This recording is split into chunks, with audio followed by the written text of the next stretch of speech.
hope it's not your last time here. I did want to talk about a few things that we have upcoming at the museum. You are now at Tunes by the DUNES Storytellers, but we do have another talk coming up on June 26th. That's part of our Boardwalk Talk lecture series that takes place out in our chapel, in our history park, right across the street. That is the Allman Brothers Band in American Music by Bob Beatty. He did his PhD thesis on the formation of the Allman Brothers Band. So that's going to be a really fascinating talk. He delivered it at Mosh a couple of months ago with the dedication of the memorial. And our executive director, Chris, attended the talk, heard him, and said, he is so fantastic, we gotta bring him here to the museum. So you do not want to miss that one. In July, our Boardwalk Talk is Gary Monroe. He will be talking about the highwaymen, who were African-American landscape painters during the Jim Crow era. We have a mural in the back of our lobby here, just above your heads, yeah. That is painted by Beanie Backus. He was the mentor for the highwaymen, so that will be a very fascinating talk, so be sure to come to that one. But without further ado, we're gonna get started with our Storytellers program, and I will introduce the panelists.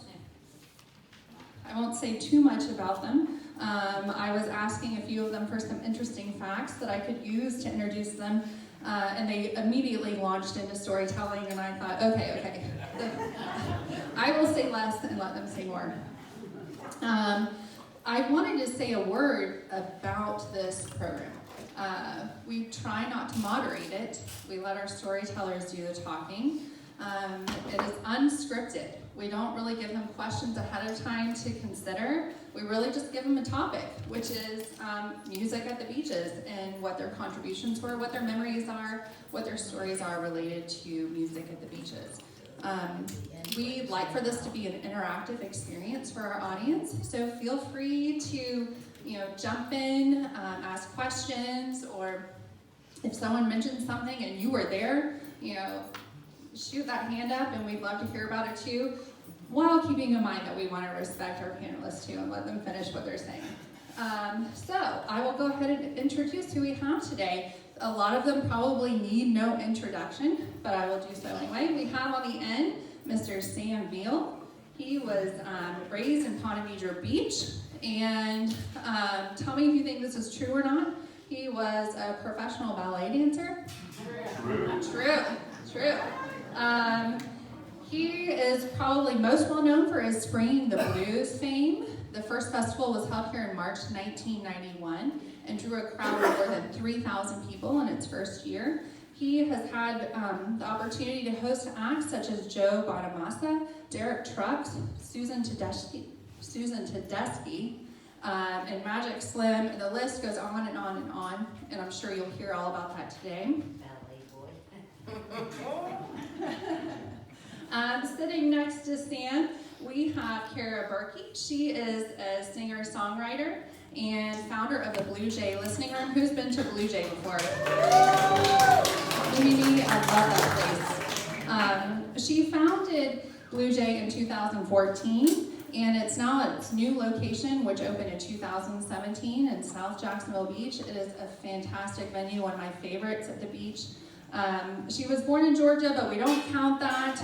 She is a Jacks Beach native as far as we're all concerned. She was raised here.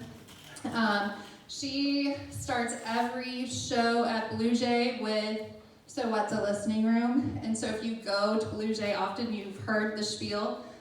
So we're going to give Cara the opportunity today to explain what is a listening room. She's also going to talk about what is really the future of the beach's music scene as well. Sitting next to Cara, we have John Thomas. He is a musician and played all over the beaches area at local hotspots in the 60s and 70s, including the Atlantic Beach Hotel and others that I'm sure we will hear all about today. And the man who really needs no introduction, Mr. Gene Nordan. He has traveled the world as an entertainer. He calls the beaches home. Really, he is the beaches piano man, as you all will know. He was a staple at the Atlantic Beach oceanfront and the restaurant Le Chateau. And next to Mr. Nordan, we have Dave Plummer. He founded Cypress Recording Studios in 1962, which began in Palm Valley, then relocated to Jack's Beach, and now is located over here, just across the street from us. He's recorded recent acts such as Puddle of Mud, Limp Bizkit, and also the Fruit Band, who was featured on our marketing for the exhibit. So without further ado, I'm going to go ahead and turn it over to our panelists, and we're going to get started. So, who shall we start with?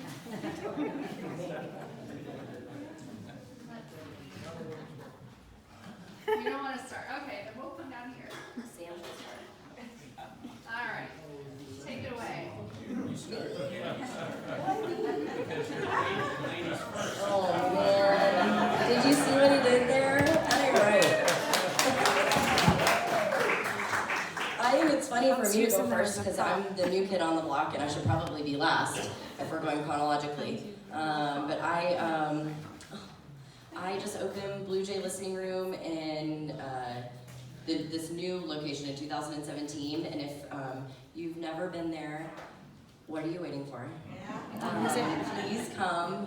It's a really great, these people up here are just completely legendary, and I'm just, first of all, honored to even be sitting here. This is nuts. And I just want to, on behalf of younger people in the Jacksonville music scene, to be able to carry on the traditions that these guys started.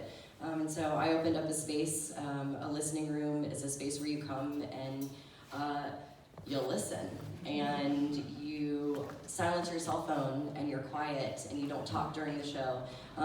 Show of hands, has anyone ever seen like VH1 Storytellers or MTV Unplugged? Do y'all remember that?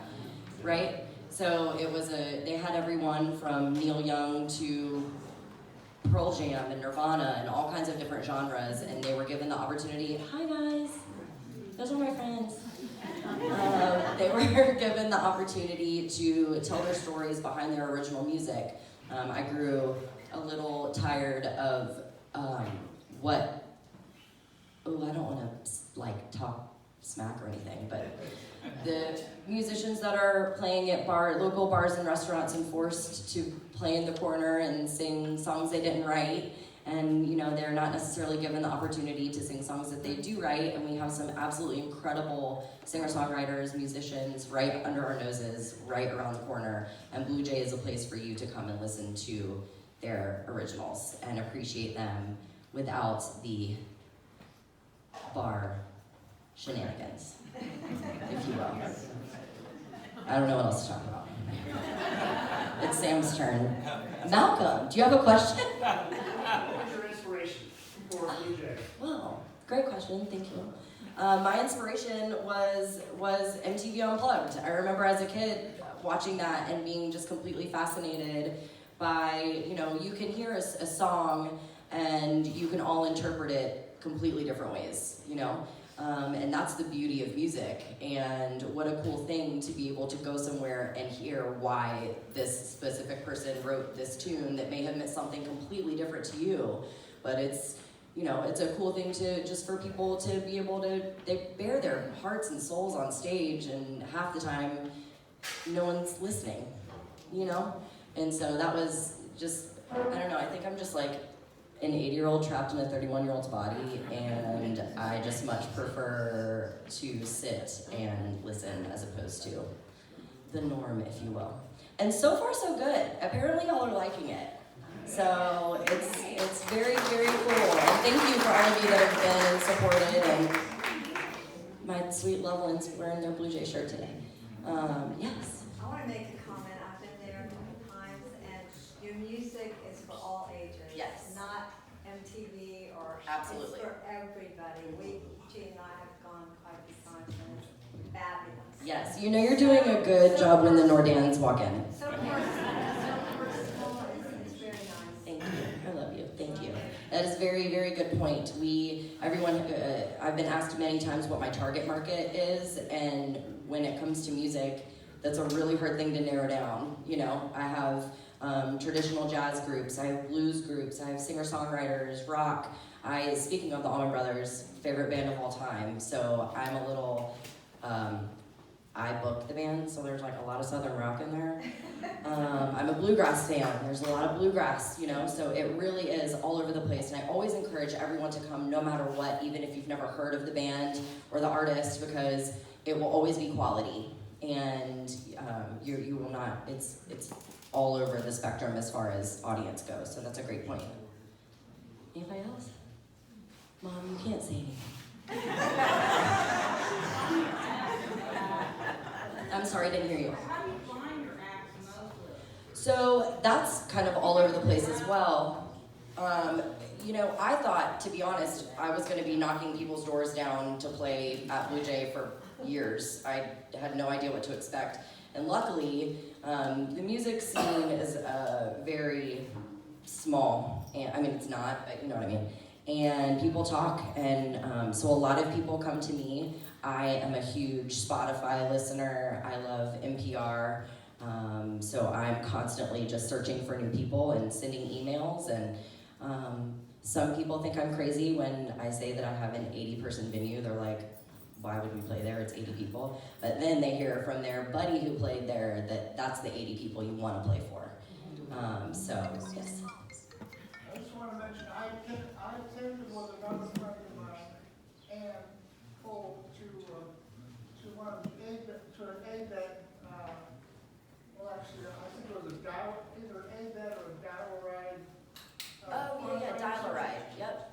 We thoroughly enjoyed the music. I appreciate the way you started out starting out with the newer and some of the younger musicians, and then the way you moved it up to some of the more professional ones, so to speak, and the music that we listen to is basically kind of a rhythm and blues or folk, and it was really inspiring, and I enjoyed the music because it really sent back a message, and that's what I appreciate about listening to music. Right, exactly, and thank you for saying that. I'm so glad that was such a fun event.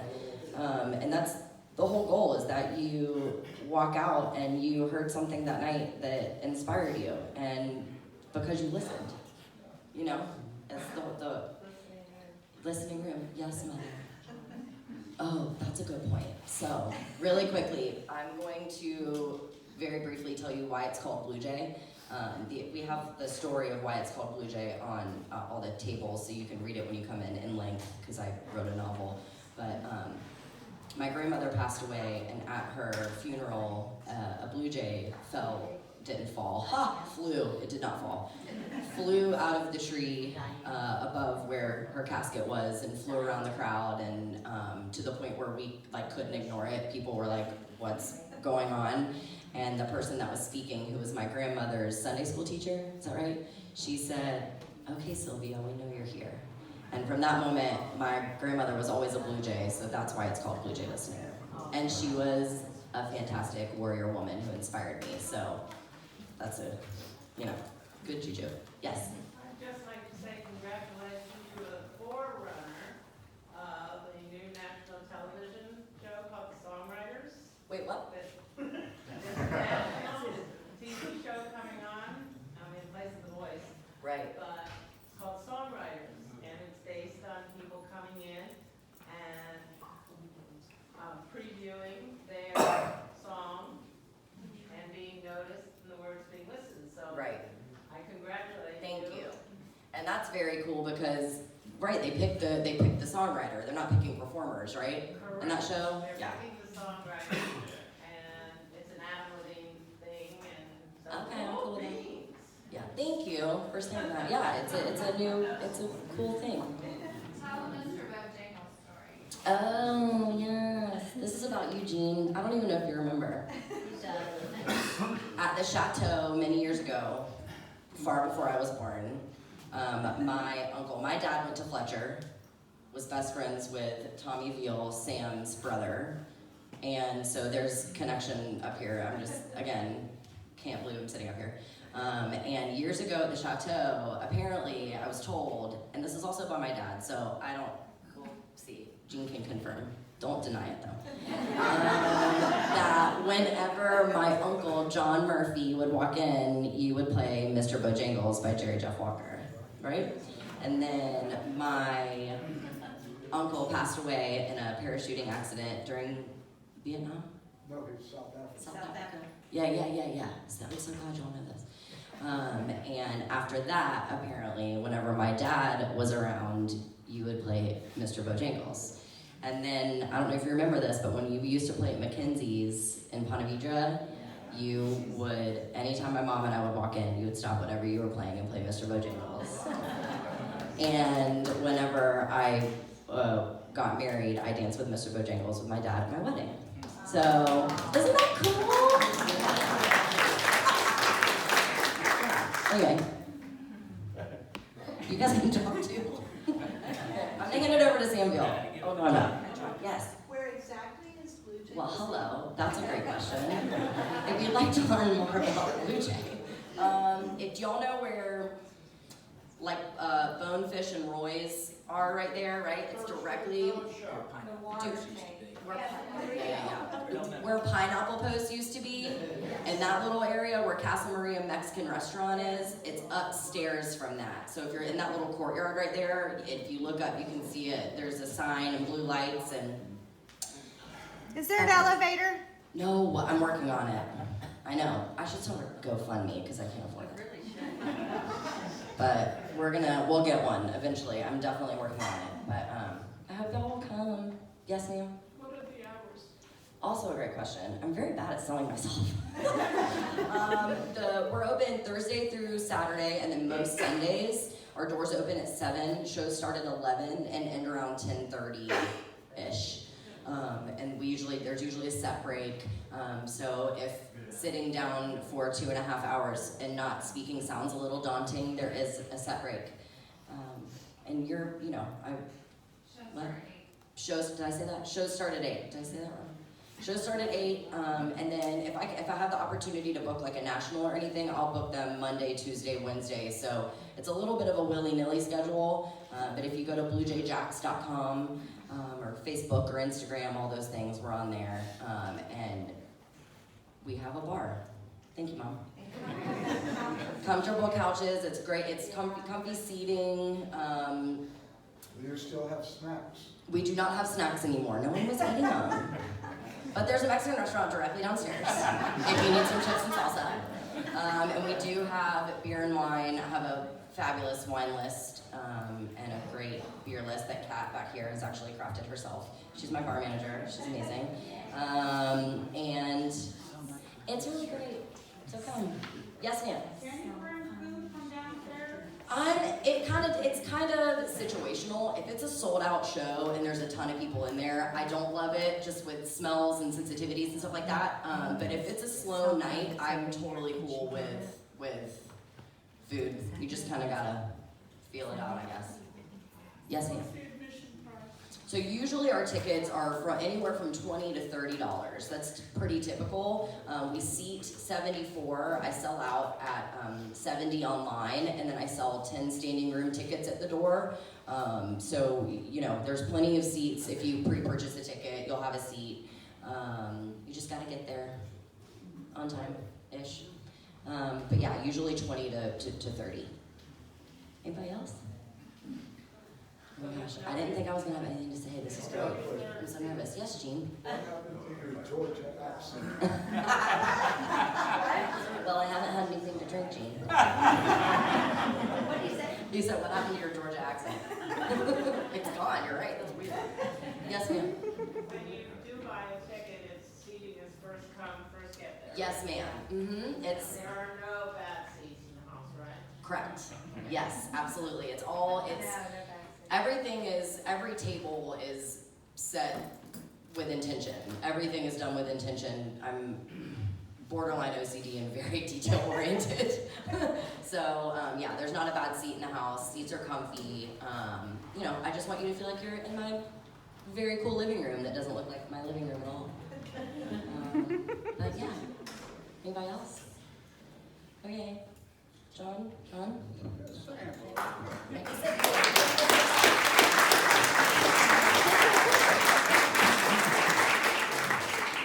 rewind. I do mean rewind too. I want to start with about the first time I ever played a note of music in Jacksonville, 1960, if you would. Saratoga aircraft carrier. I was fresh out of the Navy School of Music, and it brought me to Mayport. And we had a 13-piece band, concert band, and dance band, and spiritual band, and everything else on that ship. So we had a little combo, about a 6-piece combo, and they'd break it out, and we'd go ashore and play for all the families and friends who would be there to welcome their seafaring sailors coming home. And that was fine, and that was the first time I ever played on the sandy soil of the beaches. But I went ashore one night, and I was walking along the boardwalk by myself, and lonesome, you know, and shore lead. All of a sudden, I heard this music, jazz, and I said, "Whoa, must be, you know, recordings or something." I turned a corner. There was a place called Buddy's staring me in the face. I walk in. There's Ross Tompkins on piano, who later went on to play piano with the NBC Tonight Show, Johnny Carson show with Doc Severin's band. There was Russell George on bass, and Russell, as I recall, was one of the very few staff musicians that television had, Channel 4, back in the day when they had staff musicians to play for the local musicians and the programs they would have on. As a local, very famous drummer nationally, Jake Hanna was playing drums, and a local fella that I played a lot with, a fine guy, Joe Bragg, was playing drums. They taught me into getting up there and sitting in with this group, and I've never been more nervous in my life playing with the quality of musicians. But that Buddy was just one of the wonderful places, and that's the kind of thing that was really rampant back in the 60s, all over the beaches, is wonderful music. The other places we played, and this is all before I ever took up residence here. I left there and went on 2 or 3 Med cruises on the Sarah, but we also played for the opening of the Chiefs, the Enlisted Men's, and the Officers Clubs out on the Mayport oceanfront. And I could tell you about, I'll save this for a little later, but I wanted later to get into a little more current times and all the places back in the 70s and 60s that I have reminiscences on, just wonderful stories I can tell about that. But I'll save that till we get a little more current. I promised Gene Nordan one thing. If he'd let me sit beside him, I would not step on any of his territory anywhere near the Les Chateaux. But I did have some fun with him there. Go ahead, John. Tell your best story about the chateau. I'm there. I want to know how many are here today that don't dare tell some of your stories. How many of you stayed up until 2 a.m. at the chateau? All those nights that I would start at 9 and finish at 2 a.m., sometimes 2:15. And then we pulled the same net with the chateau lights on the ocean. I was playing in underground Atlanta and the Deepler Plaza Hotel, living in Atlanta, enjoying life. And one day, this fellow came to see me with his soon-to-be wife. And she wasn't paying much attention to me, but he was. And he said, "Hey, listen to this guy. Aren't you looking for a piano player at the chateau?" That was Kit Johansson, Brandon's daughter. And she said, "Yeah." So Buddy Welch, her soon-to-be husband, called his future father-in-law and said, "You need to come up here and hear this player." They had just lost their piano player to Pennsylvania. He moved. And I was playing along at the banknote in underground Atlanta, and here comes this kind of short guy, walked up to the piano and slapped his card on the piano and said, "You want to come to Florida?" Well, it just so happened that I loved to go play in the summers at beaches, because you're young and free, and you can do it. So he flew me down fed me, lodged me at the old Mai Kai. I mean, that was the restaurant. What was the motel? It wasn't Mai Kai, was it? But anyway, that was the best thing that ever happened in my life. That was the beginning of my golden years in my youth. 13 years at Le Chateau. And Praven Jr. is back here. Wave your hand, Praven. That's Benny. That's Benny. Benny and I have some stories that somebody can't tell. I love you, Benny. Anyone have any questions? So you all did those wild things, didn't you? Yes, sir. Okay, well, back in the early 80s, when I was going to JU, I bartended at the Chateau. Remember me, Steve? And You do look familiar. yeah. That's what I tell everybody. Because I'm old and senile. It was very interesting going from the JU crowd to the Sub Marina crowd all in one night. And used to sing about different things. Butter Beans, I remember that song. You talk about Dick, somebody that owned Barbecue LTD. Dick Tomasino. Where you said they served armadillo and a half shell. I used that joke many times about Jacksonville. And you sang about a place, Venice Motel. But where is that? There was 2 motels. It's right there where Peterbrook candies are. It's right in that area right there. Well, there's the Salt Air that's being renovated and the Palms. Which one was Venice? It was a block away from there. Venice Motel. They used to have big old trees in there. But it's not there Remember anymore? that, Paul? Okay. You don't look old enough to remember all that. Well, what are you taking?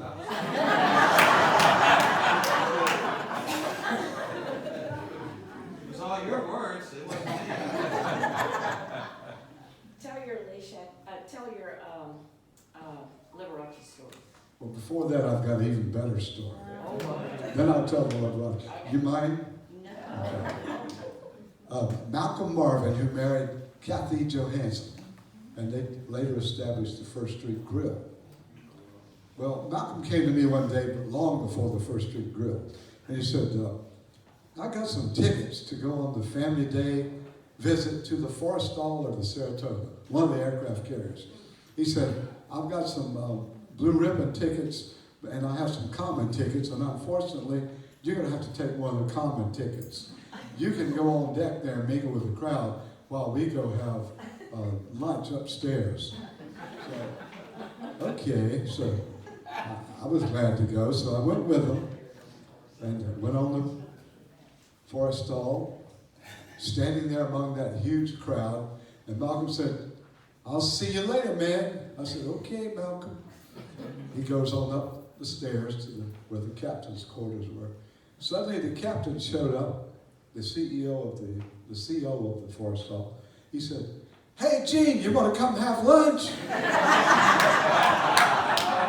I thought Malcolm was going to drop dead.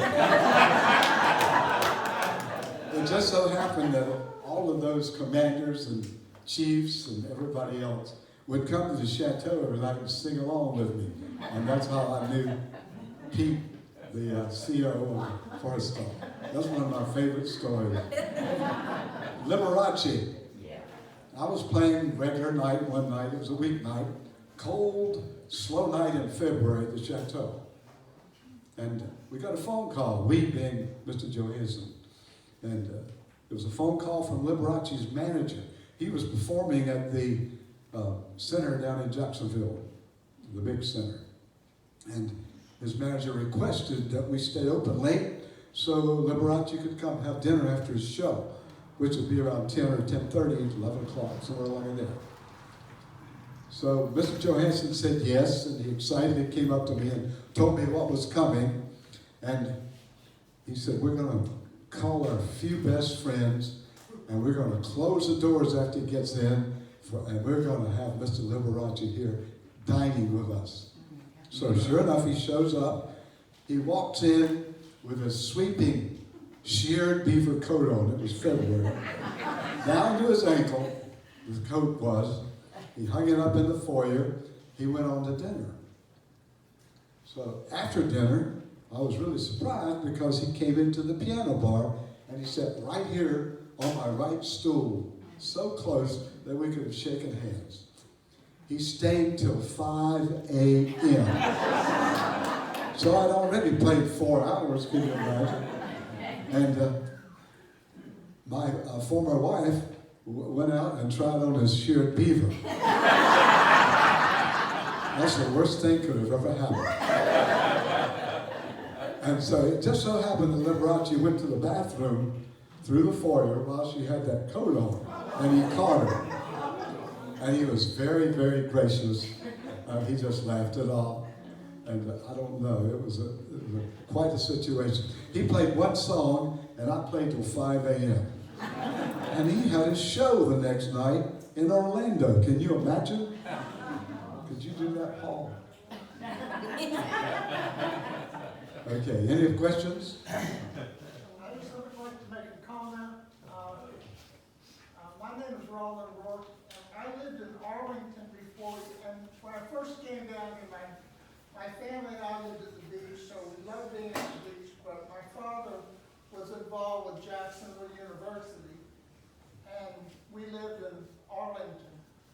But we loved to come down to the beach, and one of our real true joys was traveling to the chateau for food, music, and friendship. And we took many friends from the college down there to appreciate the ambiance, your music, and just the atmosphere. And I just want, the comment is I really enjoyed it. And what I really thought was special was being at attendance at the Players by the Sea for the piano bar. And I thought it was so special and what a wonderful production. And you, of course, were just out of this world. So we love you. You're hired. So much. What are you doing now? What am I doing now? I'm sitting in a chair at the Beaches Historical Society. I play only private now by choice.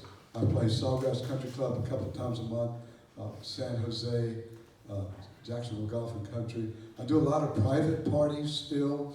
I just did Marsh Landing Country Club, and it's just fun. And I play a lot of nursing homes, like Vickers, Cypress, people my own age. Vickers, Cypress, Fleet, Life Care, Palms, you name it. And I see all my old friends in their rocking chairs. I propose a Blue Jay listening room chateau night. Yeah.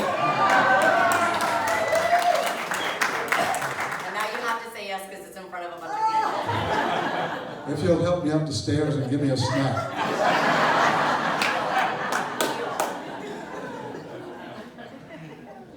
Yes? Well, I'm Lavinia Harvey Kubiak, and I grew up in Atlantic I remember you, sweetheart. Beach. $50? 2 blocks away from the chateau. And that was the only restaurant in Atlantic Beach. And I remember doing cartwheels in the spotlights that would shine on the water at night. So anybody who was dining would see these performing. I really do want to ask though, when are you going to do piano bar again? And how can everybody get the CDs that I love? I'll do piano bar again when my gray hair turns dark again. Well, bring out the box of dough. And you can buy my CDs by calling me, 246. Church auctions, but you also play at Community Presbyterian Church. That's right. And I do pop music in the church, and they seem to love it. I let the devil have all the good music. But how would anybody else get your CDs? I would love them. I have about 4 in print. What's the phone number? Mercy 000. I got a quick story. You were talking about the spotlight at the chateau. Yes. Remember when streaking was in? Some wise guy decided he would streak all the diners. The only thing he didn't realize is there were Spanish bayonets all over the place. You're talking about a serious streaker. And we were out on the beach beyond the seawall. There was a question back there? Yes? Hi, I'm Petey Pickett. I was born here at the beach, and I just wondered if you happen to remember our duet. Was that after hours or during hours? No, it was during ours. But you played piano, and I played gut bucket. I do remember you. You fell in the bucket.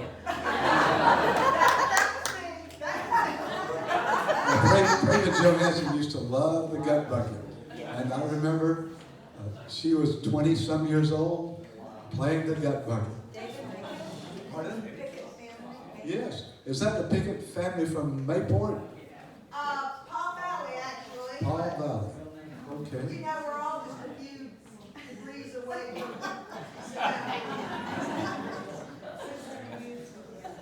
There was somebody behind you that had a question also. No? I thought I saw a hand. Yes, sir? I have actually had to buy the piano CD, piano bar CD when I was at the place. But what I would like to ask is, where do you get your CDs? Can you get them through the internet? Can you, okay. No, sir, you can't. I'll be glad if you check with me when when we finish, I'll give you a phone number. Or my email is easy. It's GENENORDAN, one word, Gmail. Very simple. And I'll correspond with you. Anybody else? Way in the back. Way in the back? Go ahead. Yes, you. Yeah, you. Why don't you make the CDs available at Blue Jay? Hey, listen. Well, they would say, what's that old cod you're doing in here? Oh, no, but you fell out.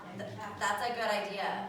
I can also I can make you an online store. We'll talk. We can have a relationship. Okay, anybody else have a question? If not, this is my good friend Dave Plummer, the legend from Cypress Records, and we've had a lot of memories over the years also. Have we not? Okay, I'm sorry, a little hoarse, but I don't think we have enough time left to tell my story, okay? But you need to know where I came from. On the Plummer side, I come from Plummer's Cove in the 1700s, directly out of that cove. That's a long time ago. On the Smith side, I come from Jacksonville Beach.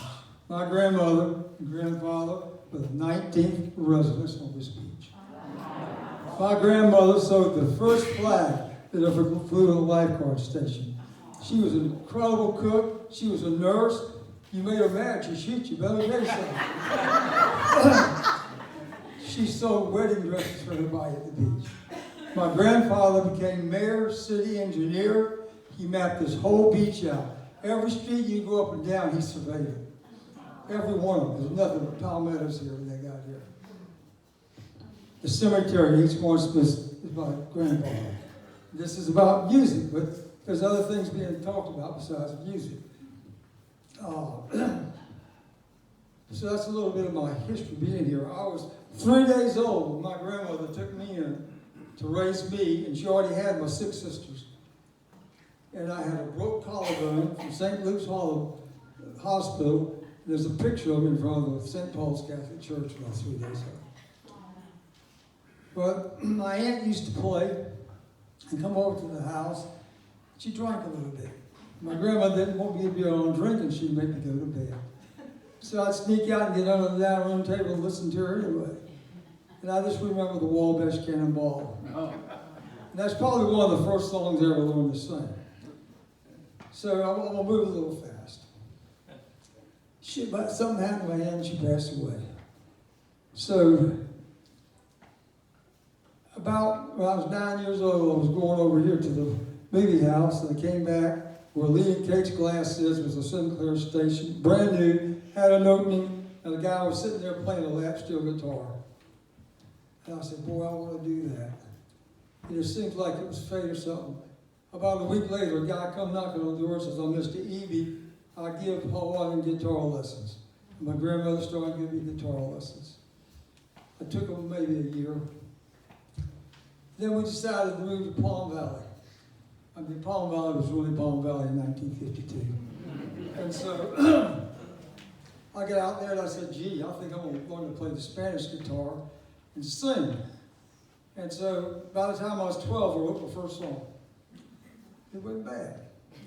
And so later on, when I was about 14, I was doing pretty good on the guitar. And I used to take my guitar on the school bus all the time. And I'd take it into school with me. And Mr. Fisher was our chorus teacher, and I wanted to be in chorus. I was singing a song called Party Doll. I know people in here remember Party Doll. Come along and be my party doll. Come along and be my party doll. Okay. Anyways, I was singing that song, and Mr. Fisher came over and said, don't sing that song anymore. So I went out in the hall, I was singing some more. He said, I'll take you to the office. So he took me down to Mr. Dewey's office in Fletcher. He says, what are you doing in here? I said, well, Mr. Fisher didn't like me singing Party Doll. He says, well, no, I love that song. He said, Dave, see those two guys over there digging on those palm trees?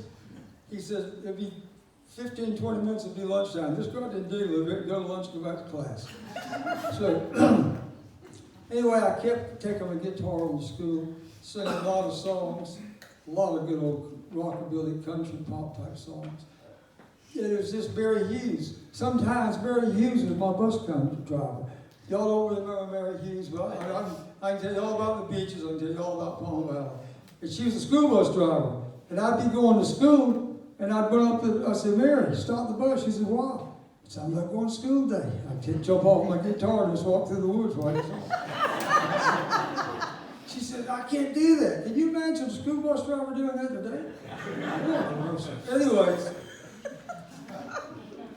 I'm about 14 years old, and I've been playing a lot around the school, and I agreed to play for our homeroom class. And Thelma Parker was a school teacher at Fletcher. And so the day I was supposed to sing, I went to school, I didn't take my guitar. I was backing out. She said, Dad, where's your guitar? So I didn't bring it. She was redhead like me, and her face blew up. She went over and grabbed me by the ear and said, come with me. So she took me to the office. She says, I need a permit to get this man out of class. She drove me to Palm Valley out there in the country. She said, buddy, you may make a fool out of yourself, but you won't make a fool out of me. You're going to get that guitar, you understand? Wow. So I said, oh, okay, I got my guitar. And I went and on that stage and I sang my honky tonk man. A couple other songs. And while I was singing, I was really bashful. I didn't play football. I was a really good baseball player, but I just laid back. That day, I became famous. But the cheerleaders that never talked to me, talked to me. I lied, raised their hand, I was driving my hair, all kind of stuff. And the thing was, is that a guy named Durham Parker. Anybody know Durham Parker? Durham Parker, all them a few years older than me. And they were all several grades up, and the back doors of that auditorium were opened up, and the whole school came into the auditorium. Because I did this song pretty good. I would have to brag on myself. Anyways, that evening, we're talking about Petey Pickett back here, about 11 o'clock at night, I was way out down there on North Roscoe, the only people out there on North Roscoe at that time. Bam, bam, bam, bam, bam, bam, went to the door. The guy says, hey, I'm Ernie Michael, teach me to play the guitar. And so, Ernie and I taught him how to play. I taught J.D. Ostraka how to play. We had the Palm Valley Cats. We had the Fairlanes. We played every Friday and Saturday night. This is the 50s now. We had the American Legion Hall. And and it was pretty good, because some of the bands today don't even pay that. They always had 100 people there. You know who they were? They were the policemen, the police force, the fire department, the city council, and it was just really a lot of fun. And they take up a collection, $2 at the door, and give it to the band. So I met a lot of musicians, played with a lot of guys. So I'm gonna move a little bit faster here, because my story, I'm writing a book. This story goes on and on. By this time, I decided that I quit school in the 10th grade.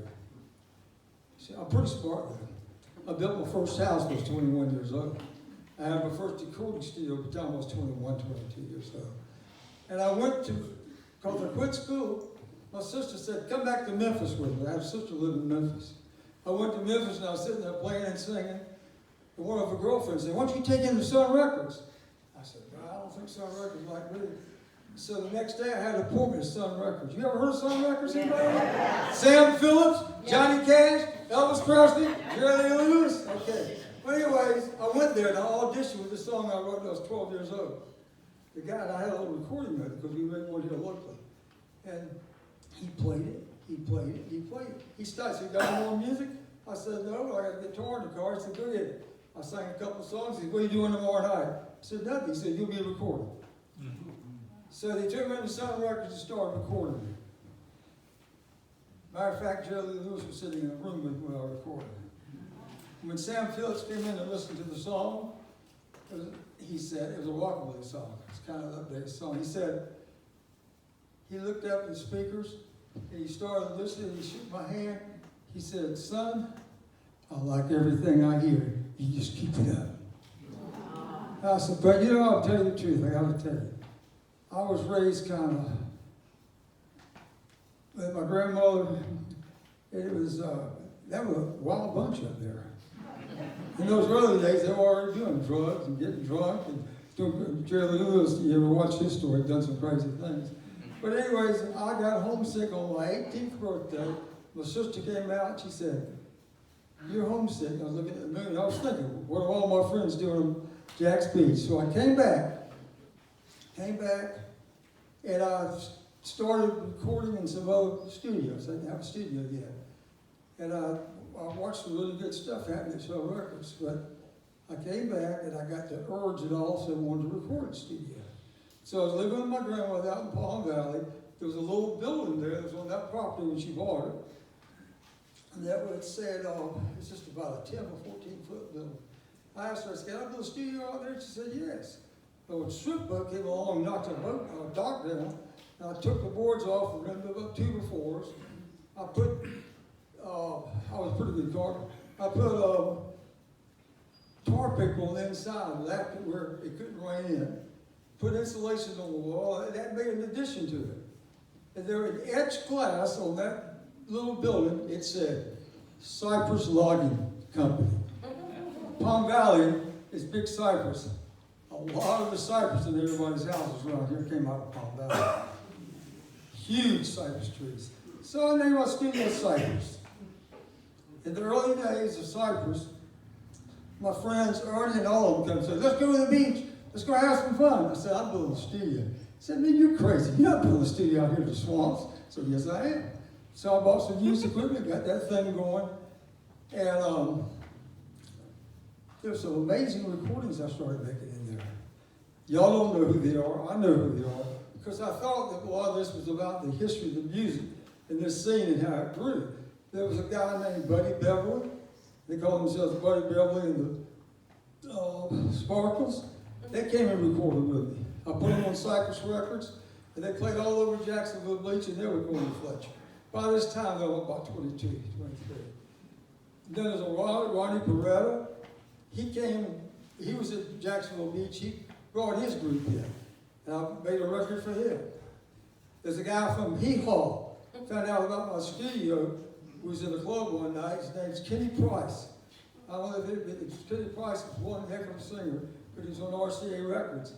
We went out in the swamps that night, and everybody follows us out there, and I got the recordings to prove all this. Kenny Price made one of the best recordings he ever did in his life from all those shack.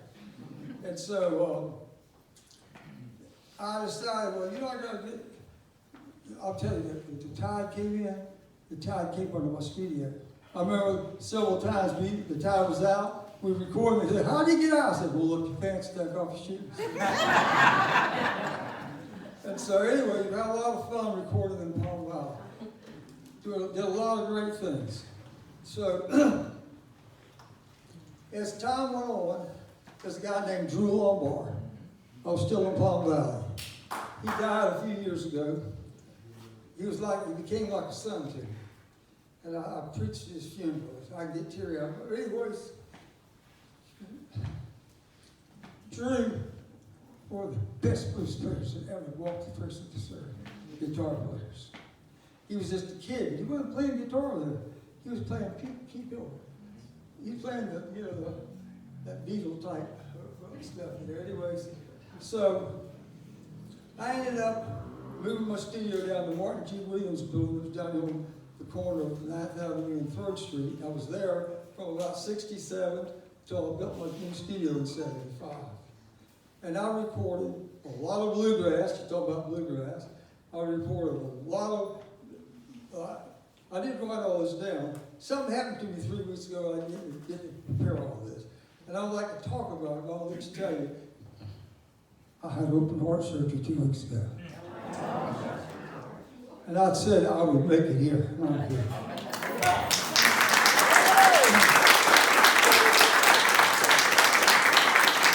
during that time, when I was still on 3rd Street, I met Gene Nordan.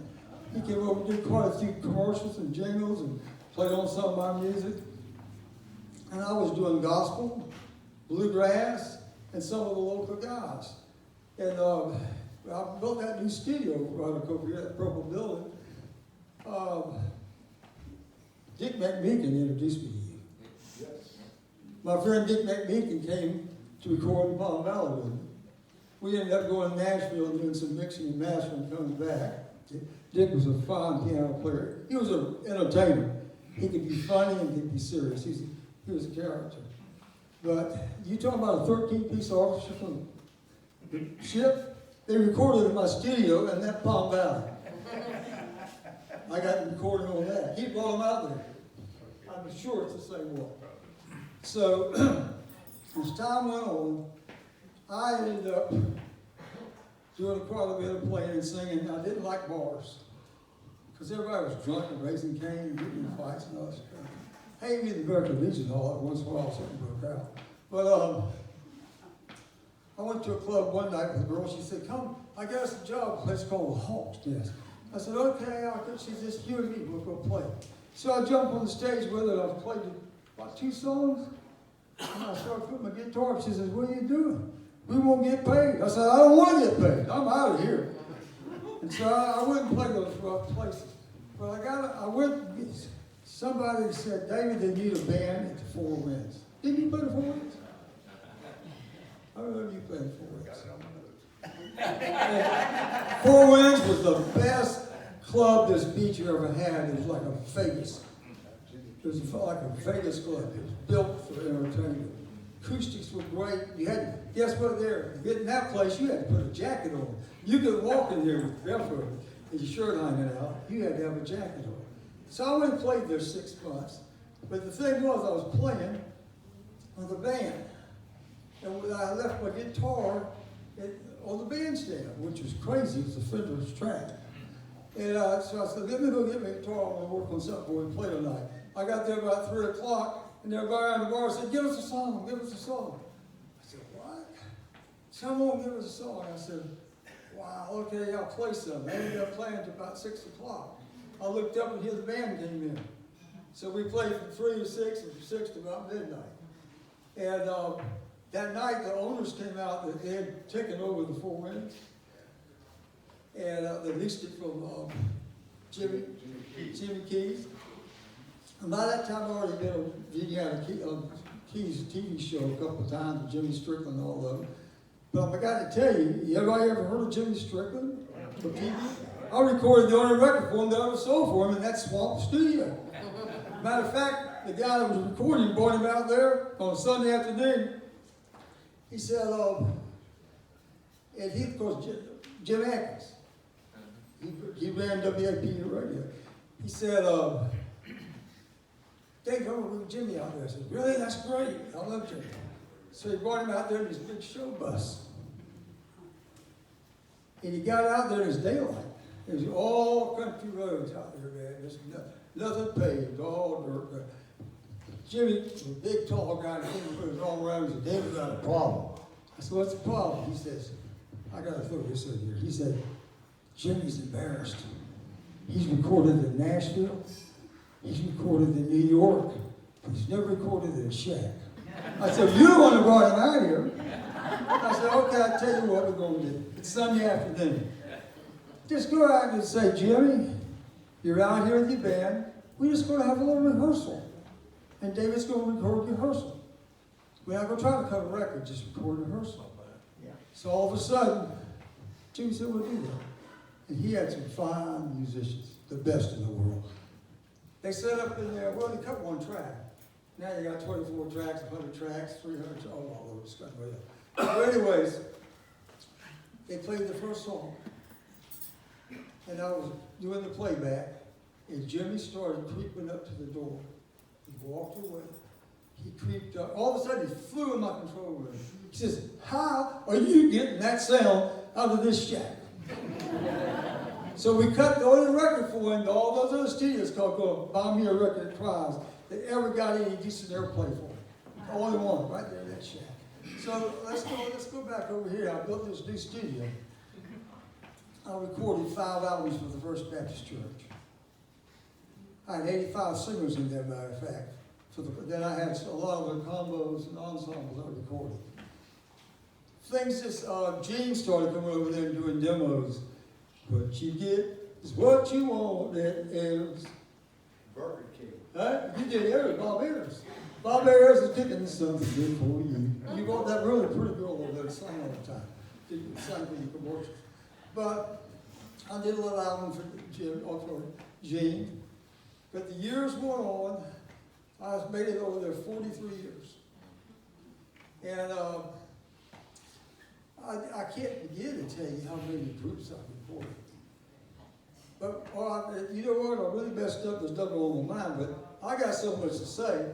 I mean, I love what you hear about the Bird Cafe or whatever. I have got some history here. So I'm sitting over there when I went to get my guitar and played all night. The owners came out and said, David, I got some good news and bad news. Well, I'm a happy-go-lucky guy. I was building houses and just loved to sing. I said, give me the bad news. He said, you're fired. This is God's truth. He said, but if you want to come back by yourself, he said, we'll hire you 6 nights a week. I said, wow, okay. Well, the band got mad at me. But I mean, I love to sing and play, and it's 6 nights a week. So I was building houses all day and singing all night. And he said, when you were up there singing that day, he said, afternoon, we sold more booze in here than you ever did when you got that band up there. Because I interact with the audience. I sing straight to your face, make you cry, make you laugh, make you dance, wherever you're at, needs to be doing. And so I got to tell this story on myself, because I've never smoked a cigarette in my life. Never smoked a joint in my life, and I played a lot of joints. I would tell you that I never thought it was going to happen to me a few weeks ago with this. Because of that, I thought I was the healthiest guy on earth. Matter of fact, three and a half weeks ago, I was on top of my building, working on the roof. And I'm 77. So anyways, while I was up there singing, they started, I didn't like to drink much, but I could get down a screwdriver because I couldn't taste the alcohol. I just had orange juice. And they said, what do you drink? I said, well, you drink a screwdriver. So all of a sudden, I'm sitting there, Gene, I think this may have happened to me on the bar a couple of times, piano bar. I'm looking down, and there's all these drinks. So I started throwing them down, throwing them down, throwing them down. I said, Lord, I gotta go to the bathroom. So I started to stand up. I couldn't stand up. I said, Lord, what are we going to do now? So I started praying and started singing. About a half hour later, I went to the restroom. And with Jane, I said, Jane, come here a minute. I said, when they said, "Well, buy me a drink, you send me up orange juice." So she went out and she says, "He wants orange juice." And they said, "Heck no, you're not going to drink an orange juice, you're going to drink a drink." I said, "Jane, come back here. The owners love me. I can have all the orange juice I want." I said, "You go tell them you're selling me a screwdriver. You put the money in your pocket and just bring me that free drink." And so it was amazing to get, because I kept throwing those down and said, "When's he going to fall off the stool, man? I've never seen anybody drink so many drinks." But I never drank on stage hardly ever again. I don't know, maybe have one or two just to warm up a little bit. But I played there for 7 months, actually, 6 nights a week. And my friend Dick Maggie and I wrote some songs together. And one of them had a chance to let Elvis sing, and I went about to let Elvis sing the song. But we wrote a song one night called "The Happy Bachelor." It's really funny. And so you know what they started billing me? It was Dave Plummer, the Happy Bachelor. And I had women come in there ready to throw Coca-Cola or beer bottles at me to see what a Happy Bachelor was all about. And so, but anyway, so that was my theme song. But I wrote songs like "Just Give Me Love," "I Need You Honey," "The Grass Is Never Greener," all these different songs. So while I was at Cypress Studios, I'm going to move a little bit faster here, because I got too much to talk about. Whoa. I always wanted to have a TV show. So, by the way, though, part of the TV show, I started something called Little League Entertainers. I wanted to work with kids because I felt like kids had nowhere to really learn how to play music anymore, except in a smoky bar. And so I started Little League Entertainers. I said, "I got something for football, basketball, this." They don't have anything for kids. They have nothing. You know, take vocal lessons. Where they can entertain. So I started a couple of summer classes, did pretty good with it. Then I moved on, and Comcast came along, and they offered me a deal that I could buy a half hour for about $300. It wasn't cheap. And so I started a TV show in about 9 years. And it was called Cypress Showcase of Talent, and we changed it to Dave Plummer Show. Now I'd always sing 3 songs, but I had kids on my show from 5 years old. They were great. They were really good singing. And so I took that, and now I'll move a little faster now. A lot of things happened in between. I decided here about 1.5 years, 2 years ago, because it was expensive. I woke up, I'm going to tell you something, multiply $600 a week times 9 years. And I was putting the bill out. I got to build a beautiful home for what I spent on that. And I had a few sponsors.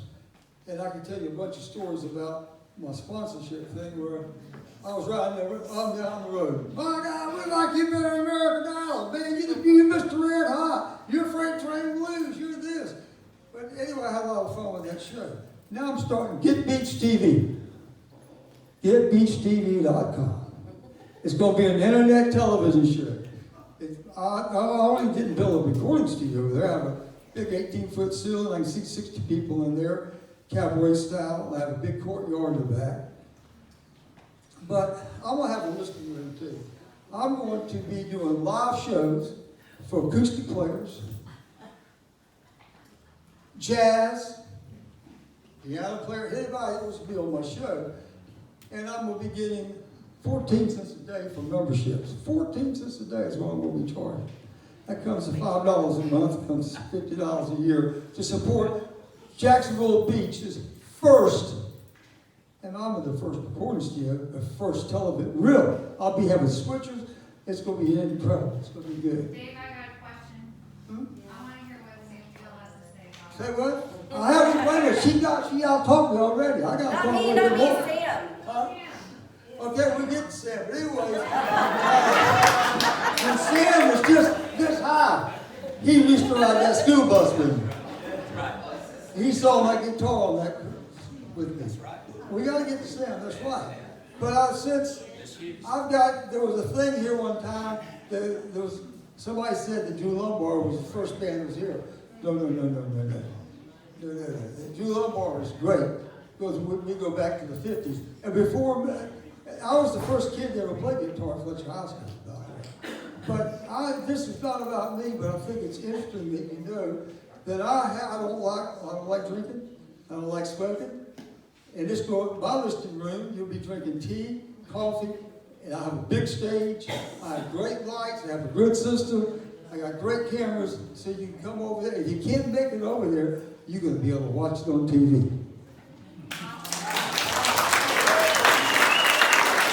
So, supposedly, I don't feel sorry for myself, but when I woke up, when I went with Linda, we went to zoo a lot, I met Linda. By the way, this guy named Gary Eminette in here. I did 2 albums from them in that studio, and they were the Valley Grass Boys. Incredible. Incredible. Yes, what's the question? Huh? Yes. Did I didn't say the right name? The Valley Grass. Valley Grass? Yeah, you were Valley Grass then. Valley Grass. And let me tell you something about this guy. He makes his own violin fiddles. You would think they were Stradivarius. He builds them out there in Palm Valley. Incredible. That man builds the most incredible violin you ever seen in your life. And I know that I'm too old for you young people, but I got history. I still play. I still sing. I still have my TV show. And I told Linda, I said, Linda, stop. Because I had never, I've been a workaholic all my life. Was walking through the zoo. I said, something's wrong. I gave out of breath. And I went home that night. I took the garbage can out, and I thought I was going to faint. And then I went and got a physical, and we rushed it up a little bit. They got some reports back, and they gave me an echogram. Said I had a leaking mitral valve. And I pushed it till I had to go to the emergency room. And I got Dr. Mostovic, he was down in Palm Beach. I went to St. Vincent's Hospital, and they created miracles. And I was praying, because I had a couple of miracles happen for me in my life, healings, and he pulled me through it. My son and all of them were going crazy because they had to take me back to the ER, where they call it, 3 times to get all that. They did not know 3 valves, 4 valves. But guess what? That was 2 weeks ago. And I'm going to report a lot more, and she's going to be one of my guests on my TV show. Thank you. You leave it? Where are you going, Peter? Also talk about our song, get the song out there. Well, we go on. Thank you, Dave. Thank you. We're going to throw some questions over to Dave a little later, but we're going to hand it on over to this side of the panel to Mr. Veal. How about a big round of applause for Dave Plummer?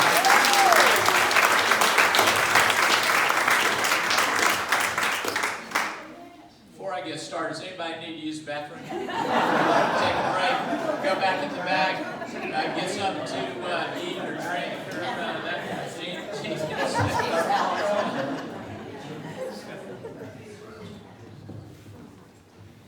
So, anyways, my name's Sam Veal, and my claim to fame was that I was the first child baptized at Christ Church in Ponte Vedra. My folks came here pretty early on. My dad was the publisher of the old afternoon newspaper called the Jacksonville Journal. My uncle, Speed Veal, was the second violinist in the Jacksonville Symphony. He was also involved in one of the first TV stations here in Jacksonville. And I got indoctrinated to music from various sources at very early ages. A lot of it had to do with an African-American woman who lived with us and took care of me and my brothers and sisters. And she had a marvelous voice. In fact, she sang over at the church up over here, and she would sing these old Negro spirituals and gospels all the time. And I had such great reverence for her and the way that she sang, and that stuck with me. Now, my folks had they had a wide spectrum of musical talent and interests that would start over here with Tennessee Ernie Ford and end up over here with Leopold Stokowski, old 78 albums. And as a kid, used to like to go with some of my buddies, and we'd sneak up down at the surf club down in Ponte Vedra. And that was back in the day when they'd have a live band that would be playing, and folks, it'd be supper clubs, and they'd be dancing and eating and drinking and smoking and carrying on. And us kids would sneak up onto the roof and we'd watch them. But not only would we watch them, but I'd listen to the band playing and some of the singers. And that kind of stuck with me for a while. And, you know, I was part of the first wave of young kids impressed by the Beatles. In fact, at the young age of 12 years old, I got to see the Beatles here in the Gator Bowl in 1964, right after Hurricane Dora, with my good friend Tim Bradford, who I grew up with. And then on when Jacksonville Beach, when they built the flag pavilion, gosh, you know, again, got to see the likes of Mouse the Boys and Brass and Quicksilver Messenger Service and the precursor of the Allman Brothers, which the fellas were called Almond Joys in the Second Coming, and a bunch of others. Some of my other indoctrinations were, everybody knows Scott Wiley, but does everybody remember the Scott Wiley Trio? Oh, yes. So, yeah, it's a great group. And of course, Mr. Plummer referred to our good friend, Drew Lombard, also known as Dr. Hector. Dr. Hector and the Groove Injectors, also known as Grinder Switch. And he tells the story of giving the eulogy. And I add to that story of going up to see Drew after he had a stroke in the hospital. I took my little, it was a Walkman at the time, and I had known that Drew was a great blues aficionado as well as a blues musician, and he was a great lover of Albert King. And I had an Albert King tape that I had in that Walkman, and I went up there, and I knew that he couldn't hear me. But I knew that somehow that it'd get through to him. And I put those Walkman headphones on his ears in that hospital room, and I'd turn that thing on, turn it up, and started watching his eyes started fluttering and stuff. So I knew he was enjoying something. But moving on, as you know, got a little older, and again, you know, coming up in the, I call it the golden age of rock, Southern rock, with all the guys, and, you know, Leonard Skinner and White Snake and Molly Hatchet and all those guys. And how many people got to ever go and see Champion Jack Dupree and some of the great old blues players that used to come to Applejack's? Do you remember Applejack's? It was a great place. Who all was here for the original opening of the original pavilion with the Kingston Trio? Yeah, that was just great stuff. And what I saw during all those times in the Coliseum and at the pavilion was our community. Our community came together, and there were young, old, white, black, didn't matter. Everybody came together, everybody was having a good time. And so, you know, it was back in 1990, during that time, I think, you know, we had the first war in Afghanistan. Inflation was high, all kinds of crap was going on, and not much was happening in Jack's Beach at that time. It had various failed efforts at renovating the downtown Jacksonville Beach. Not much luck. The kind of glory days seemed to have faded quite a bit. So I was riding around down in Palm Valley with my good longtime friend Reed McCormick, and we were commiserating about the sorry state of affairs. And I said, I got an idea. He said, what's that? I said, I got an idea that we're going to make Jacksonville Beach a pointed destination for folks. And he said, what do you got in mind? I said, I want to do a blues festival. He said, what the hell is a blues festival? So I played him some blues music. And you ought to hear him play blues music today. He took to it. My getting into that, obviously, being in school down in Gainesville and going to concerts and whatnot down there and seeing the Allman Brothers, but guess who opened up for the Allman Brothers? B.B. King. Now, I went to the concert down at the Coliseum to see the Monkees. I don't know if anybody remembers that concert. Who opened for the Monkees? Jimi Hendrix opened for the Monkees. I was here for that concert. Yeah, people were booing and telling them to get off the stage and whatnot. It was crazy. So then somehow, and this is where Jean Nordan comes into play, because my first love of my life was a gal that I had met named Beth Marks, and she happened to be a ballet dancer. Her mom had a studio in Betty Balfour Marks' ballet studio. And one of my first dates was to take Beth to Le Chateau, and was very impressed. And Jean played and sang the Frank Sinatra tune, "A Kiss is But a Kiss, Smile is But a Smile." And I used that as an entree to cop my first kiss. Thank you very much, Jean.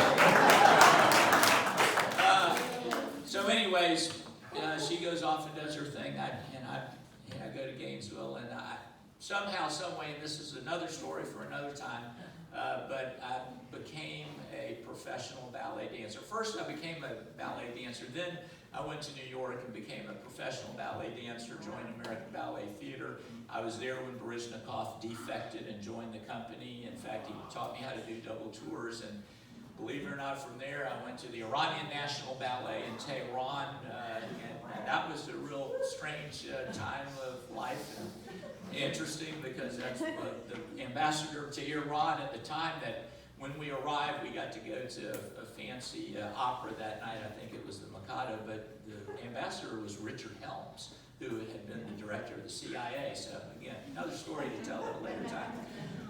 Tehran was great. It was fantastic. They brought in dancers and choreographers from all over the world. And believe it or not, this was a place that you would think, it's the Mideast, it's nothing but camels and deserts, but very cosmopolitan. Talar Rudaki, which was the name of their Royal Opera House. Absolutely beautiful, beautiful granite marble structure, $1 million gold thread tapestries on the walls, the plushest seats you could see, and you could smell the toilets, because they didn't use Western toilets. Again, that's just a little aside story. So, because of Khomeini and the political situation, I had to sneak out of Iran on a fake Canadian passport and make my way. I had joined a company called the Théâtre du Silence in Paris. And while I was in Paris dancing with that company, I stumbled literally onto a festival called the Festival du Sang, which included some phenomenal bluesmen and women players, including Luther Allison and some other greats, Mississippi Fred McDowell. This was music that connected with me on a very primal, almost a spiritual level. And so that seed got planted, and then as I kept going with that, I joined a company in Israel, in Tel Aviv, called the Back to Door Dance Company, that was started by Madame Batsheva de Rothschild, and we came on tour to the United States and Canada. And while in Canada, finishing a performance at the Place des Arts in Montreal, instead of going on the bus back to the hotel with the rest of the troupe, I decided that I was just going to walk back because it was a nice night. I thought, yeah, this would be fun. And as I was walking back towards the hotel, almost like a scene out of the Pied Piper, I heard this incredible music, this incredible blues music, and this phenomenal female voice. And I just was turning, I was like, oh my God, I got to see where that, and I started going down streets, and I'd get closer and it'd get louder, and then I'd turn the wrong way and it'd get fainter. And I found myself ending up at the bottom of the stairs of a place that was called the Rising Sun Jazz and Blues Club. And up the stairs, whoever it was tearing it up. And so up the stairs I go, and through the back door, and on stage was the incomparable the one and only Big Mama Thornton. For those of you who've never heard her, if just go on Spotify or go on, you can go on YouTube to hear if you want to hear one of the incomparable female blues women of all time. So that continued to plant that seed. Came back because of some other kind of histrionics and some political situations. I elected not to continue my contract, and I stayed, and I was here in Jacksonville Beach with, looking for something to do. And, I'd always been kind of schizophrenic. I'd had an artistic side and a capitalistic side. So my brother helped me get started in the insurance business over here, and then I needed to take care of the artistic side. And so here we are driving around in Palm Valley with Reed, and I'm telling him about the blues festival. And so he said, well, okay, that sounds like a good idea. And I said, well, now first you got to get elected mayor, and I'm going to help you get elected mayor. And after you become mayor, we're going to make this happen. So sure enough, we worked hard, and he became mayor. And I gathered all of the folks that I knew and had grown up with, the movers and shakers in the community, brought everybody together, pitched out my idea, and they nodded their heads up and down instead of turning it to the side or saying, Sam, that's another cockamamie idea of yours.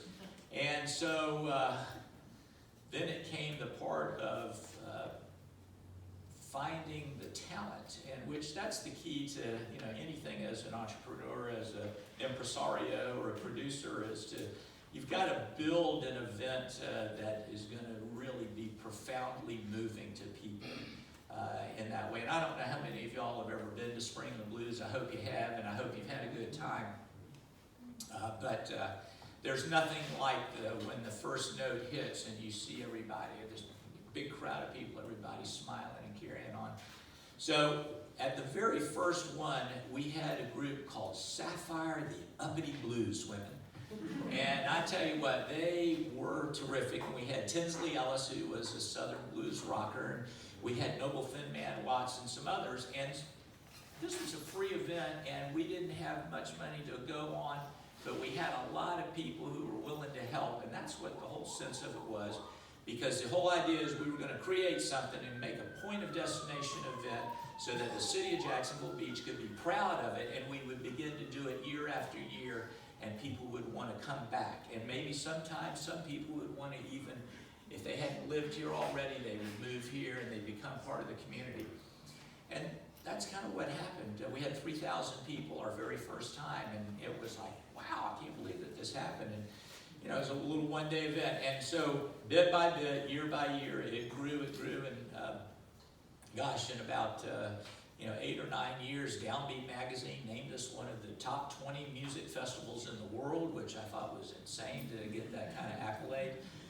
Rolling Stone wrote about us, and the really wonderful aspect of being able to put on an event like this and other events is to get to meet the artists, to get to know these people, particularly blues artists who have been unsung in the blues world. It's a fairly non-commercial music.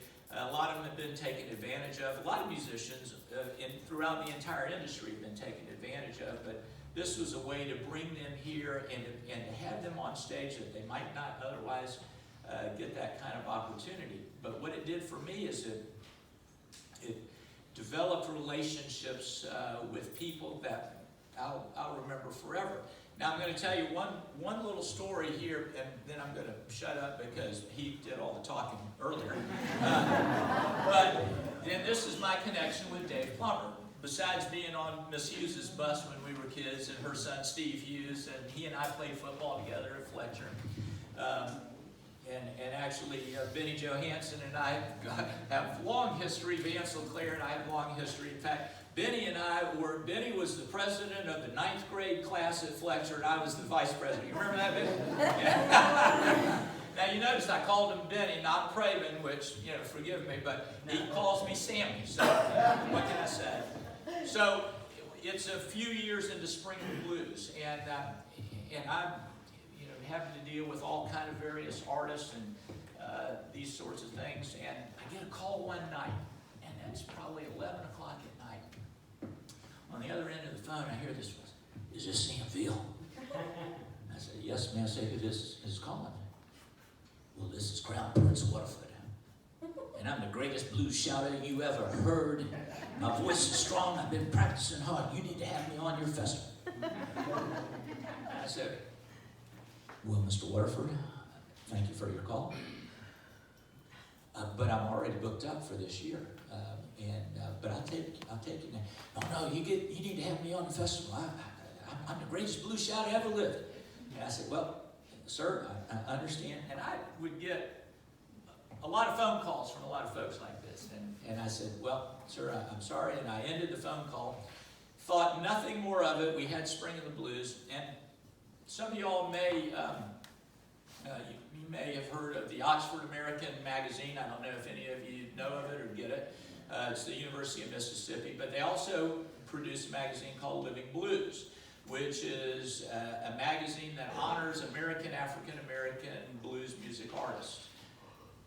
And so I had a subscription to it, and a few months later, I get my Living Blues magazine, and on the front is the great Jay McShann. Now, does anybody know who Jay McShann is?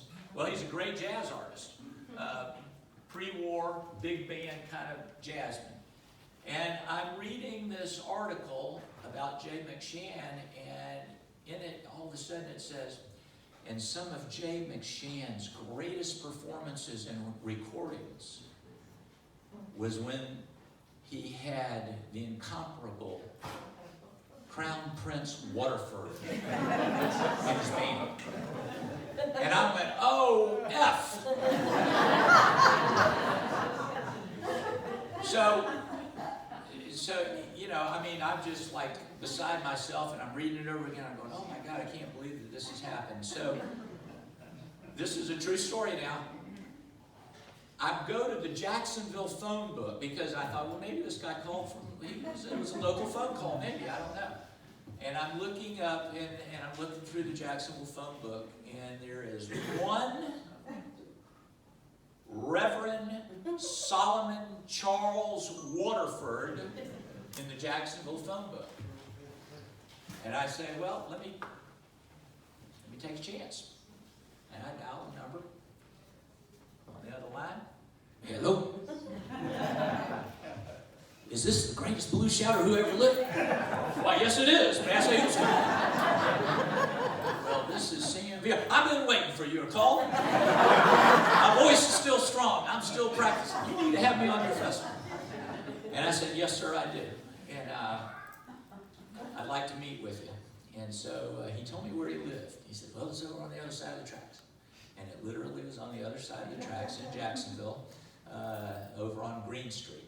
And I went over to see him, and it was an experience that would be out of a Quentin Tarantino movie. I pull up, and here is this lime green house that has more bars on it than you'll find at the prison in Stark. It's got a door that's got 8 locks on it. And I go up there, and I click, click, click, you know, hear all this, and come on in. And I go in, and I walk into what I can only describe as a private museum that hasn't been cleaned in 50 years. But I took a friend with me who, again, came here because of Springing the Blues. He and his band came from Little Rock, Arkansas. In fact, his wife ended up staying here, and she is now the St. John's River keeper. Her name was Lisa Bear, and I don't know what her married name is now, but they ended up, because of Springing the Blues, they came here, they discovered Jacksonville in the area, they bought a 1911 house in Springfield and rehabbed it. She worked for several of the administrations, and she's now the St. John's River keeper. But Stewart was a keyboard artist, and over here in Crown Prince's living room was an old stand-up, ratty-looking piano, and over in the corner was an old Stella guitar. For anybody that knows, where'd you get a Stella guitar from? Sears. Yeah, old Stella. So, long story short is, listening to this man he was like 6'5", and he was already in his early 80s. And this is how he walked. That's all how he could walk. And here on his table was a book, a scrapbook that I started looking through, and there he was with Duke Ellington. There he was with Dorothy Dandridge. Here's a story about the great blues shout out in Los Angeles, where he outshouted Jimmy Witherspoon, Clarence Samuels, Big Joe Turner, and Wynonie Harris. Now, y'all probably never heard of any of those people, have you? But they are the greatest blues shouters that ever lived. And that's a type of singing that is almost a lost art these days. Actually, one of the great current singers in that style just passed away, Leon Redbone. So anyways, so Stewart goes over here and starts tinkling on the piano. Crown Prince Waterford begins to, he's going, oh, and he's going, come on, get it a little bit more. And Stewart lays into a blues riff, and all of a sudden Crown Prince Waterford goes, well, I'm going to tell you. And that just blew me away. That's not the end of the story. So, from Stewart to the great Jim McCabe, who is a Chicago barrel house style piano player, who also happens to be the chief pharmacist at St. Vincent's, we were able to get this great man who had disappeared completely off of the map in the blues world, who had been at the top of the world, and get him into some reasonable health. And thanks to my good friend Dave Plummer and to Jim McCabe, got him into the studio over here at Cypress Studios, and we were able to record some of his great recordings with him with a crackerjack traditional Chicago jump blues band, and it's called All Over But the Shouting. So then comes the story about, now, how am I going to get him to Spring of the Blues? Number one, he doesn't trust white people. And for good reason. Number two, because his teeth were bad and he didn't want to be seen in public, but he really wanted to play. So I got in touch with the Grammy Association and with Wally Sears, who was my dad's dentist, who agreed to cut his rate, and I got a grant from the Grammys, and we got his teeth fixed.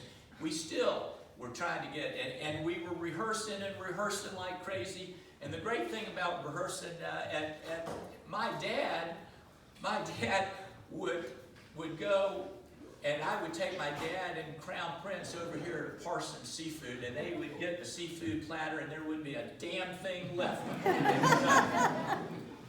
So it comes time for Spring of the Blues. We've got McCabe's band is going to play, and let me tell you, I'm trying every which way from Sunday to try to get this man to come and perform, and he's no. So finally I have a friend of mine, African-American friend of mine, Danny Douglas, and it's the morning of the festival, and I'm on the phone with Crown Prince, and I say, Crown Prince, I'm sending somebody to pick you up. I don't want you to perform. All I want you to do is just come out. I just want you to come out and see it and feel it. And he goes, well, no, I don't think. I said, listen, I'm sending this fella. You're going to recognize him, and he's got something for you. And so Danny Douglas drives all the way out there to Green Street. Crown Prince is on the phone with me. Danny comes up, and I said, Crown Prince, he's going to show you something. He's going to show you your friend, Mr. Grant. Grant's on the $50 bill. I had two of them. Danny held two of them up. Crown Prince opened the door, and he was in all of his finery. Let's go. So he comes out to the beach, and this is no joke. We've actually got it on video, and we've sent it to the Smithsonian because it's so cool. But he comes out, he's not going to play, he's sitting over here in a chair, the band's getting ready to kick off, and what you don't know, but you know, because you recorded his album, gospel album, right? Yeah. We did a lot. Yeah, when he was, and he had come to Jacksonville, he had disappeared from the blues scene. I think there was a gun and a woman involved. But he came to Jacksonville, and he went to seminary here, and he actually took me over to a church over on the east side, showed me the cornerstone of the church where he had founded this church. So when he came out for some reason, and we had let it known about Crown Prince Waterford, and here were all of these women dressed in their finery, all on the front row at the Seawalk Pavilion. It was like they were going to church. And so he's there, and Macabre and all of them, and they start, and I said, okay, so Crown Prince, I just want to, come on with me. You're just gonna walk around here.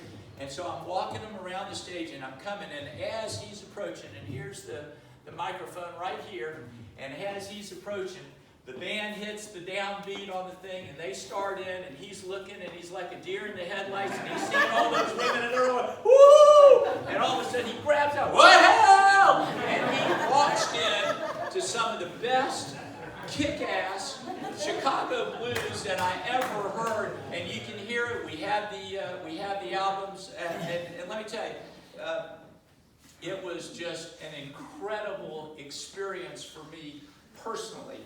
To have that happen, to find an unsung hero of the blues who is living in obscurity and in poverty and in poor health, and to be able to bring people together to help this man and to be able to record where he had been. And what I also did, which was really the coolest thing of all, is I made arrangements and made a phone call and was able to get him and Jay McShann back on the phone together. And it was so wonderful to watch them talking on the phone. I can't tell you. Really cool. Anyways, that's the kind of stuff that Spring of the Blues is made of. That's the heart and soul of Spring of the Blues. Not to mention the Susan Tedeschi's of the world, who, when I first brought her here, nobody knew who she was. She stayed at my house. She slept in my daughter's bedroom. She rode my daughter's bicycle up to the Seawalk Pavilion to do her set. That's the kind of stuff I'm talking about. Thanks very much.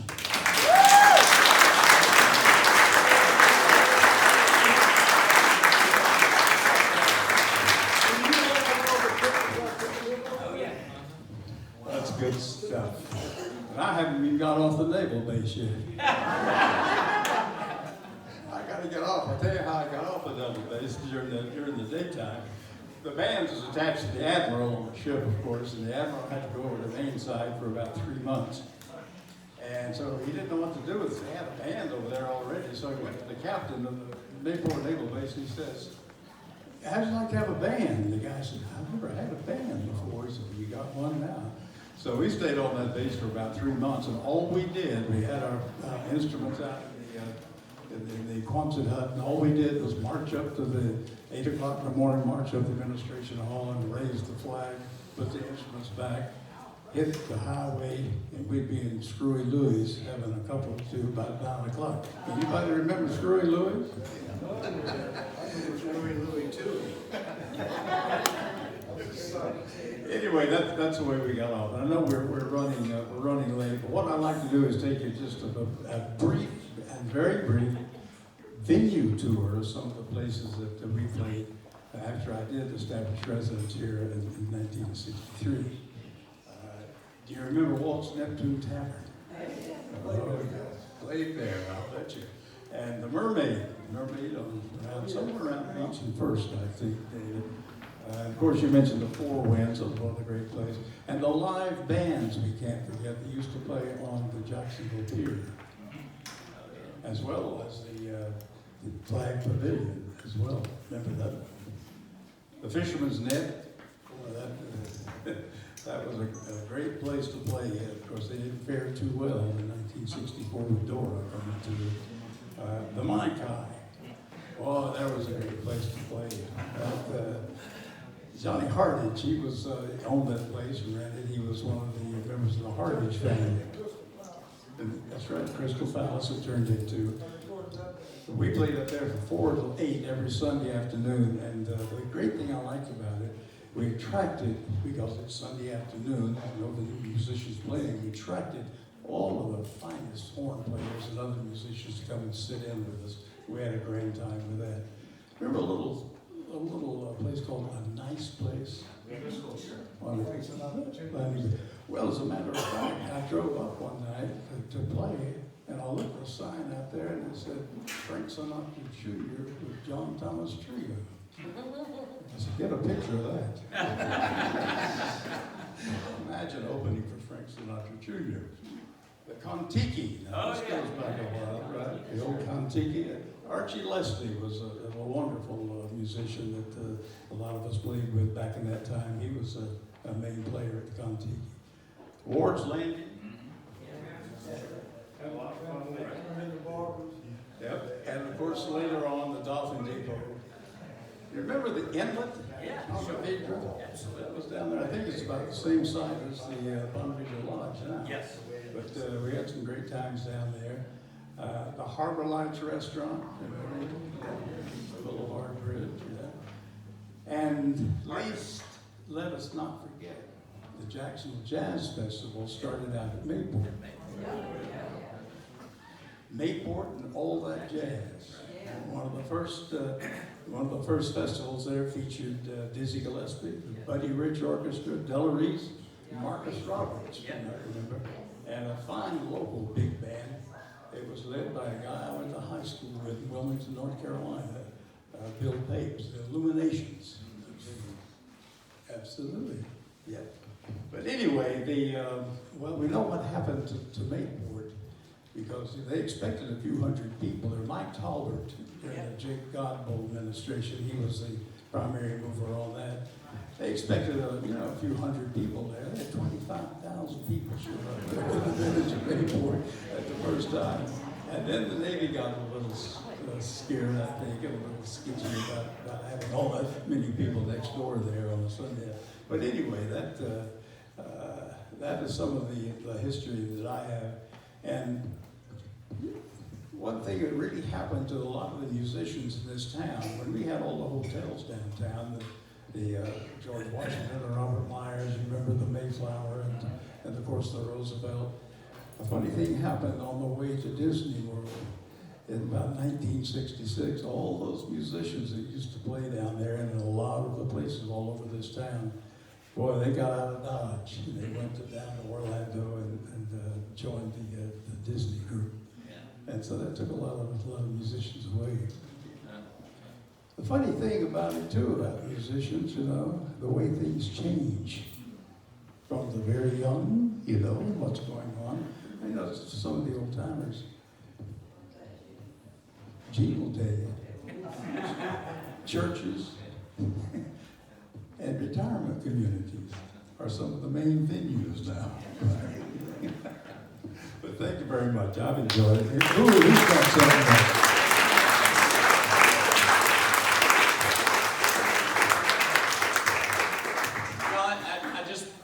Sorry that I forgot one of the most important things that has happened, because John just reminded me of it when he talked about from the young and going. One of the great things that we have done with Springing the Blues is our Blues in the Schools programming. And we did this over a 15-year period, and we brought not just the history and the musical aspect of the blues, but the heritage of the blues as America's indigenous musical art form, primarily an African-American art form. And we brought it to over 300,000 young people in the school system, and not a penny of taxpayer money went to that. We paid for it ourselves. All right, well, as I said before, it's unscripted, so we never know what's going to happen, and we heard some wonderful stories this afternoon. We will open it up for some Q&A, but I also want to encourage you all to go back into the gallery and check out our Sand, Soul, and Rock and Roll exhibit. We do have some drinks and snacks back there, so feel free to mingle, hang out, and if you've got some questions, raise your hand and we will get to the question. We do have a question right here. All right, I'll be in this presentation about Jacksonville Beach music. I remember back in the early 80s, there was a guy named Phil Driscoll, and he had a place called Driscoll's Nice Place. I wonder if anybody could comment on what that was all about, because that was really, I was young and I didn't know about it, but I knew he was a big performer. Where's Chris? He said yes. Huh? I knew Phil Driscoll in the first year. That was, we need also back to Sidney Traction and Jeff said it was one of the great impresarios that brought most of all the really great musical acts here in Jacksonville area. Yeah, so feel free, the panelists are gonna stick around. If you've got some questions you wanna come up and ask them, feel free to do that. But let's give them one last round of applause before we all walk out of here. Thank you so much.